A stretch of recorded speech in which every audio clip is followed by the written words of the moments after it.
Hallo Reisefreunde und willkommen zurück im Soma Nationalpark. Wir haben das letzte Video ja schon hier beendet. Wir haben am Fluss übernachtet. Heute Morgen waren wir schon im Visitor Center, haben uns die wahrscheinlich beste Wanderung überhaupt heraussuchen lassen oder empfehlen lassen. Es geht erst ein bisschen durch den Wald, danach werden wir auf die offene Moorfläche kommen. Da hat es dann auch einen Aussichtsturm und Louis hat versprochen, dass er da in die Moorpools reinspringen wird. Kleine Challenge also heute für ihn. Die habe ich jetzt gerade so spontan persönlich für ihn eingebaut. Vielen lieben Dank dafür. Gern geschehen. Ja, wir gehen jetzt ein bisschen wandern. Ach, und gestern kam noch eine Nachricht von zu Hause. Und zwar hat sich meine Mama bedankt für die Postkarte, die wir ihr gesandt haben. Und wir mussten ja ein ganz kleines bisschen überlegen, weil... Ja, das ist 35 Tage her, dass wir die geschrieben haben. Das war nämlich am Nordkap. Wir haben am Nordkap 22 schwedische Kronen. Das sind umgerechnet 2,50 Franken. Das sind umgerechnet 2,20 Euro für eine Briefmarke. Nur für die Briefmarke bezahlt. Damit die Postkarte, das ist ja, also Postkarten, ihr kennt das, oder? Die haben so das Format. Die sind etwa 10 Kilo schwer und das geht natürlich nur mit einem super Spezialtransporter. Und ja, dann ist es ja auch ganz klar verständlich, dass sie 35 Tage braucht. Sind ja auch knapp 3.500 Kilometer. Das heißt, 3.500 Kilometer durch 35, die hat also etwa so 100 Kilometer am Tag gemacht. Herzliche Gratulation, hat wunderbar funktioniert und jetzt gehen wir wandern.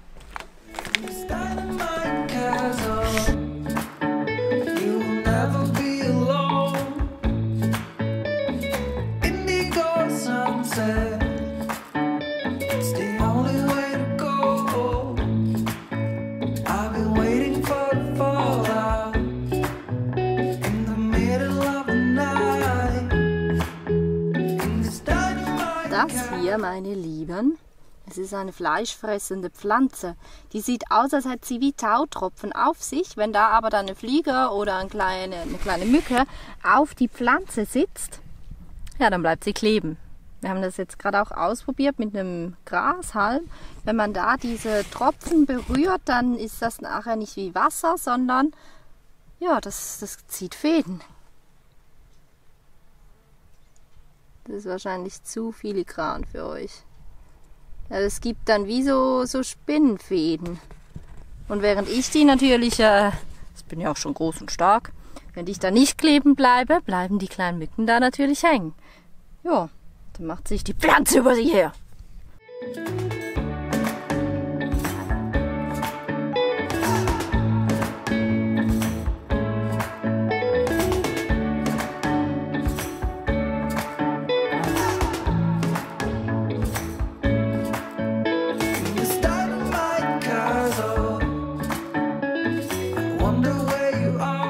Ich erkläre hiermit, dass ich die Challenge von Steffi ablehne, weil ich habe nichts davon gewusst, ich wurde nicht vorher informiert, ich habe mich nicht vorbereitet auf diese Challenge, also kann ich sie unmöglich auch durchführen.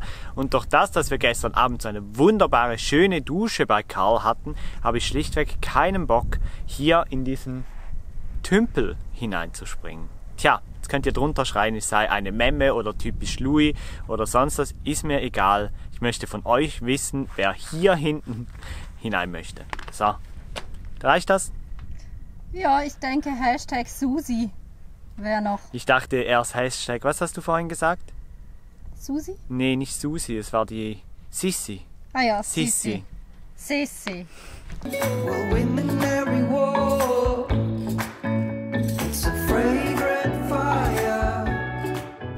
Dieser Nationalpark wirbt damit, dass er nicht nur 4, sondern 5 Jahreszeiten hat.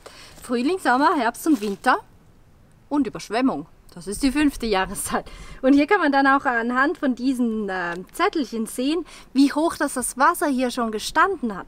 Zum Beispiel die Höchstmarke 6. April 2010 war das Wasser so hoch. Und es gibt also auch diverse Bilder von diesem Nationalpark, wo man hier nicht mehr wandert, sondern einfach mit dem Kanu die Wege entlang fährt. Ja, geht auch. April, März, Dezember. Also Frühjahr, klar, wenn natürlich das Schmelzwasser und so weiter alles kommt, dann ist die Landschaft hier total überflutet und dann ist das also eine riesige Kanulandschaft. Wäre auch mal spannend. Ja. And the wolves stop howling and have gone back into its hole. I don't mind a reasonable amount of trouble, and we're so much better together this time around.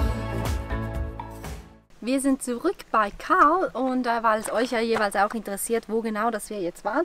Hier gibt es noch eine Karte. Einerseits könnt ihr hier sehen, wo in Estland das wir sind, nämlich hier, also ganz nah an Pärnu. Wir waren ja gestern in Tartu, sind jetzt hier über Land hierher gefahren und das nächste Ziel, das kann ich ja schon mal verraten, das ist dann Pärnu. Vom Nationalpark her könnt ihr sehen, hier ist das Visitor Center, die letzte Versorgungsstelle, also die Ortschaft, wo es noch einen Supermarkt hat, ist hier vorne. Und übernachtet haben wir hier dazwischen. Und ja, sind zum Visitor Center gefahren, wieder zurück und sind jetzt hier diese Wanderung, die Nummer 2 haben wir jetzt gemacht. Und zwar einmal vor zum Turm, da gibt es ja auch eine kleine Schlaufe noch zurück über diese Seite. Das sind etwa 4,5 Kilometer und was waren wir jetzt? Vielleicht 1,5 Stunden unterwegs mit Pause und Filmerei und so weiter und so fort. Und jetzt gehen wir zurück zum Visitor Center, weil da gibt es noch eine Biberwanderung und die wollen wir dann gegen Dämmerung am Abend machen. So, liebe Reisefreunde, wir haben ein super nettes österreichisches Reisepaar hier im Nationalpark kennengelernt und eigentlich wollten wir ja zum Visitor Center und da noch die Biberwanderung machen heute Abend. Tja, das fällt aus, weil wir grillen jetzt mit denen, die wollten eigentlich weiterfahren, aber haben sie auch nicht gemacht. Ja, jetzt grillen wir hier mit denen noch lecker zu Abend. Wir haben schon beim Mittagessen zusammengesessen, den Nachmittag quatschen verbracht und ja, deshalb ist für euch heute hier Sendepause. Ich zeige euch noch schnell, wo Karl steht und ja, ich würde mal sagen, dann könnt ihr schon mal ins Bett gehen und wir sehen uns dann morgen wieder. Also noch kurz Stellplatz. Wir stehen wieder beim Wasser. Da schlafen die Österreicher. Hier drüben sind wir gesessen heute. Und hier steht Karl. Da vorne gibt es eine Feuerstelle. Da machen wir jetzt gleich noch Stockbrot und grillen da zusammen. Und ja, mal schauen. Also. Okay, liebe Reisefreunde, Zeitblase Deluxe heute im Video. Wir können jetzt einfach sagen, es sei der gleiche Tag, wir hätten einen wunderschönen Stellplatz gefunden und so weiter. Das stimmt aber so nicht. Es ist 3 Tage später zum letzten Video. Es tut mir leid, aber die letzten Tage hat es echt geregnet, es war schlecht Wetter. Wir waren auf dem Campingplatz und wir haben unsere Batterien ausgetauscht. Ja, wir haben neue Batterien im Auto. Wir haben nicht mehr nur 120 AH, sondern jetzt 200 AH. Die Batterien haben ihren Geist aufgegeben. Ich habe es, glaube ich, im Video mal angetönt, dass der Kühlschrank spinnt, aber es war nicht der Kühlschrank, es waren schlussendlich die Batterien. Tja, so ist das manchmal. Jetzt haben wir die ausgetauscht, haben alles selber repariert. Davon haben wir nicht mal Bilder gemacht, weil wir waren so in Hurry und so im Zeug, dass wir das einfach schlichtweg vergessen haben. Ja, ihr seht es, wunderschöner Stellplatz. Karl hier, Meer da vorne, direkt hier. Und ich möchte euch jetzt einfach diesen Platz zeigen und drehe jetzt die Kamera auch um, weil das ist einfach unglaublich, was es hier in Estland gibt. Zwar stehen wir hier direkt im Wald und der ganze Wald ist voll mit Grillplätzen. Grillplätze hier, Grillplätze da vorne, Grillplatz hier, Grillplatz hier, Grillplatz da wo Karl steht. Da vorne hat es Toiletten. Es ist unglaublich, echt unglaublich, wie viele Möglichkeiten man hat, hier einfach frei zu stehen. Man hat alle Möglichkeiten. Wir sind kurz vor der lettischen Grenze, verbringen jetzt aber nochmal einen wunderschönen Abend hier in Estland. Estland hat uns total verzückt, war wunderschön, aber wir haben uns eben, wie gesagt, die letzten Tage vor allem hier in der Umgebung aufgehalten. Und ja, jetzt werfen wir mal einen Blick in Karl, weil da möchte ich euch auch noch was zeigen. Ja, Steffi hat wieder gebacken. Louis hat aber sogar geholfen, die Beeren zu sammeln, weil das ist ja zu 3/4 ein Heidelbeer Streuselkuchen und zu 1/4 ein Apfelstreuselkuchen. Und wir haben den ja schon einmal gebacken und dann habe ich einen Tag später ein Rezept gesehen von meiner, ja, ich würde mal sagen, Lieblingsbäckerin auf Facebook, Sweet and Lifestyle, glaube ich. Wir schreiben es mal unten hin.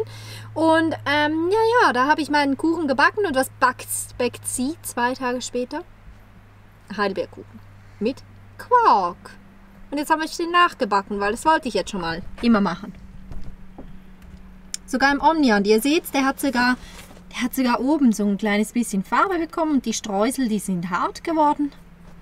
Ich bin zufrieden. Das muss er nur noch schmecken. Möchtest du noch was zu unserer Batteriewechselaktion sagen? Als Werkstattleiterin von diesem Fahrzeug? Als Werkstattleiterin? Du hast noch gar nichts erzählt? Doch, ich habe gesagt, dass wir von 120 jetzt auf 200 erhöht haben. Genau, wir hatten ja jetzt eine 120 Ampere-Stunden Batterie drin und mit unserem Kühlschrank, der ja durchschnittlich 30 Ampere-Stunden im Tag braucht, ja, ist das natürlich bei den warmen Temperaturen, die wir jetzt teilweise auch hatten, echt auf die Batterie gegangen. Man sollte ja die Batterie eigentlich immer so ein bisschen dem Verbraucher anpassen und das war halt sehr knapp bemessen. Wir wollten ja eigentlich auf Lithium umsteigen, hat dann aber irgendwie doch nicht ganz funktioniert. Also hatten wir aber, weil unsere hinüber waren, einfach eine 120 Ampere-Stunden Batterie reingemacht, so als Übergangslösung. Und die Übergangslösung, die hat uns jetzt wirklich so in etwa 1,5 Monate, bevor wir zu Hause gewesen wären, verlassen. Die hat erst irgendwie morgens um 6 mussten wir einen Wechselrichter ausstellen, irgendwann morgens um 2, dann abends um 11 und als wir dann abends bereits um 7 Uhr, also um 19 Uhr den Wechselrichter ausstellen mussten und entsprechend läuft dann ja der Kühlschrank nicht mehr, haben wir uns entschieden, so jetzt vorbei, also auch für 1,5 Monate. Und da sind wir am Baumarkt gefahren, haben mal geschaut, was es da so gibt, weil bestellen ist halt immer so eine Sache, oder? Dann musst du wieder irgendwo warten, du musst eine Adresse auftreiben und so viel Nerv wollten wir uns das Ganze eigentlich nicht kosten lassen. Deshalb sind wir am Baumarkt gefahren, haben da 100 Ampere-Stunden Batterien von Varta gefunden, haben uns das Ganze kurz angeschaut und mussten dann sagen, ja gut, 150 € steht da im Regal pro Batterie, nehmen wir 2 mit. Die Anschlüsse sind ja immer noch drin, weil wir hatten ja zu Beginn 2 Batterien drin. Und ja, als wir an der Kasse standen, dann die schöne Überraschung. Das Ganze inklusive noch weiterer Teile hat dann nur 240 € gekostet. 150 und 150 gibt doch 300. Tja, Dankeschön.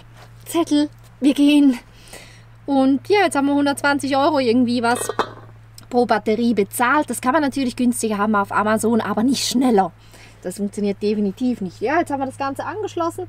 Und heute ist die erste Nacht. Heute ist der erste Tag, weil die letzte Nacht, die sind wir auf dem Campingplatz gestanden, haben die Batterien, die angeschlossen waren, erstmal komplett gefüllt, bevor wir da einen Verbraucher angehängt haben. Und jetzt müssen wir mal schauen, wie sich das Ganze entwickelt. Hoffentlich hält es jetzt ein bisschen länger, weil da ist ja noch eine zweite Ungewissheit in diesem Stromkreislauf drin und das ist der relativ neue Wechselrichter. Wobei relativ, der ist ja doch auch schon 1,5 Monate jetzt mit uns unterwegs. Und ja, ich hoffe jetzt einfach nicht, dass es der ist, der so wahnsinnig viel Strom nimmt. Aber wir haben jetzt 80 Ampere-Stunden mehr an Bord. Das heißt, 40 davon können wir mehr brauchen. Und das ist schon eine ordentliche Menge Strom. So 2-3 Tage sollten jetzt eigentlich klappen. Jetzt Kuchen oder Grill? Ich habe schon so viel Teig gegessen. Ich brauche erst was Salziges, bevor ich mich auf den Kuchen stürzen kann. Dann würde ich sagen grillen. Ja. Tonight will soon prove that in every little cell the conclusion is I love you. Is this the love that I always dreamed of? Und weil dieser Vlog ja sowieso schon so ein bisschen speziell ist, was die Tage und die Dauer angeht, hängen wir doch gleich noch einen Tag mit dran. Es ist der Tag nach diesem wunderbaren Grillabend hier hinten im Wald. Wirklich ein super Tipp, den ich euch unten verlinke. Ganz, ganz schön, um einen Abend zu verbringen. Ganz in der Nähe des Meeres, ganz in der Nähe von Lettland. Und genau nach Lettland geht es für uns heute ins 39. Land. Unglaublich, 39 Länder. Ich kann es selber kaum fassen. Wir packen gleich Karl zusammen. Wir haben uns nach vorne gestellt, dass wir ein bisschen mehr Sonne haben, weil wir heute Morgen noch so ein bisschen gearbeitet haben. Wir haben die Steuer gemacht. Das kennt ihr alle, richtig nervig. Aber jetzt sind wir fertig. Jetzt geht die Reise weiter. Es geht nach Lettland ins 39. Land und das hängen wir gleich noch an dieses Video dran. Kommt mit, es bleibt spannend. Lonely days, it's all gone.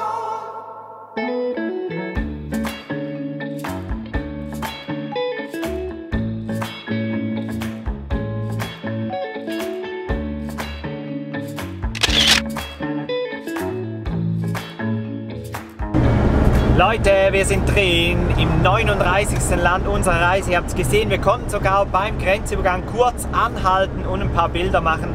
Richtig, richtig cool. Tja, und jetzt Lettland, super gespannt natürlich, was uns hier erwartet. Ihr wisst alle, Estland hat uns total überrascht, war wirklich richtig cool, modern, gepflegt, hat alles, was das Camperherz begehrt, war wirklich richtig cool. Und jetzt Lettland, mal schauen, was sich alles ändert. Das 39. Land, das könnt ihr wieder unten hinschreiben. Wer war schon mal in Lettland? Alle unten in die Kommentare. Wir machen jetzt die ersten Meter und kümmern uns natürlich so schnell wie möglich ums Internet.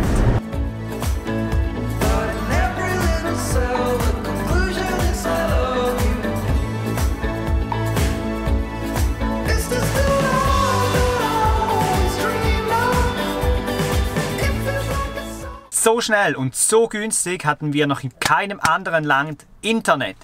3 Euro oder eigentlich 2,50 Euro ohne SIM-Karte für eine Woche unlimitiert Internet hier in Lettland. So cool. Wir sind wieder online. Wir haben auch das erste Mal das Fahrzeug verlassen und lettischen Boden berührt. Ja, lettischen Boden. Jetzt müssen wir noch kurz abklatschen mit Steffi hinter der Kamera. Genau, Land Nummer 39 und ich würde sagen, mit diesem Erfolg beschließen wir jetzt auch gleich dieses Video. Willst du noch schnell den Anbieter verraten? Ja, stimmt. Normalerweise macht das ja Steffi, ich habe das nicht so im Griff. Also der Anbieter ist LMT. Ich setze euch unten den Link in die Infobox mit allen Informationen, mit den Links, wo ihr das bestellen oder besorgen könnt. Es gibt gleich hinter der Grenze von Estland nach Lettland einen Shop, der sieht ein bisschen speziell aus. Ihr seht es jetzt gerade im Hintergrund, aber der ist total super und der Typ hat sich richtig viel Mühe gegeben, uns alles eingerichtet. Wir sind wieder online, richtig cool. Wie gesagt, wir beschließen jetzt hier dieses Video. Kurzes Fazit zu Estland. Total überraschend, total modern, total camperfreundlich, einfach richtig cool und lohnt sich absolut hinzufahren. Unbedingt machen. Jetzt sind wir gespannt auf Lettland. Der erste Eindruck ist ein bisschen weniger modern, ein bisschen schlechtere Straßen, aber das kann sich natürlich noch ändern. Wir suchen jetzt den ersten Nationalpark auf und lassen euch hier zurück in diesem Grenzort. Wenn es euch gefallen hat, dieser total durchwachsene Vlog, dann lasst gerne einen Daumen nach oben da. Schreibt unten in die Kommentare, wer von euch war schon mal in Lettland und wir sehen uns beim nächsten Video wieder. Wir sind online. Tschüss!